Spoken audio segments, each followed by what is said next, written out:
اعوذ باللہ من الشیطان الرجیم، بسم اللہ الرحمن الرحیم۔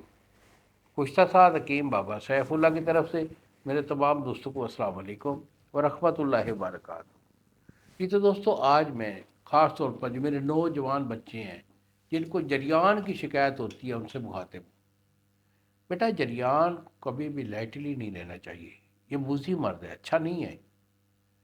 جب جریان کی شکایت آئے تو فوری طور پر کسی اچھی حکیم سے اس کا علاج لیں، کیونکہ شروعات پہ جب یہ ہوتا ہے تو گرم چیزیں کا پرہیز کرنے سے بھی کنٹرول ہو جاتا ہے، کسی اچھے حکیم سے دوائی لینے سے بھی کنٹرول ہو جاتا ہے۔ اور وہ لوگ جو اس کو لائٹلی لے لیتے ہیں اور وہ اس کا علاج نہیں لیتے، تو جب یہ پرانا جریان ہو جاتا ہے تو اس کے بڑے نقصانات ہوتے ہیں۔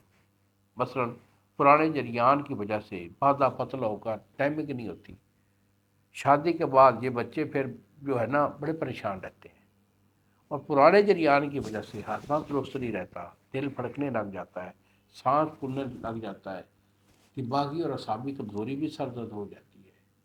تو ان لوگوں کے جو یہ ہلکے ہوتے ہیں نا آنکھوں والے، یہ بھی سیاہ ہونا شروع ہو جاتے ہیں۔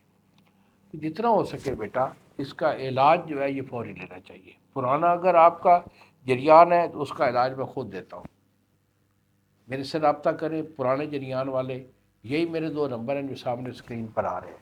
اپنی کنڈیشن واضح کریں، دوائی میں آپ کو بھیج دوں گا، میرے اللہ کے حکم سے یہ جریان ٹھیک ہو جائے گا۔ اور نیا اگر آپ کا جریان ہے تو اس کے لیے میں آپ کو نسخہ دے رہا ہوں، نوٹ کر لیں بیٹا۔ اس میں آپ نے لینی ہے سمندر سوکھ۔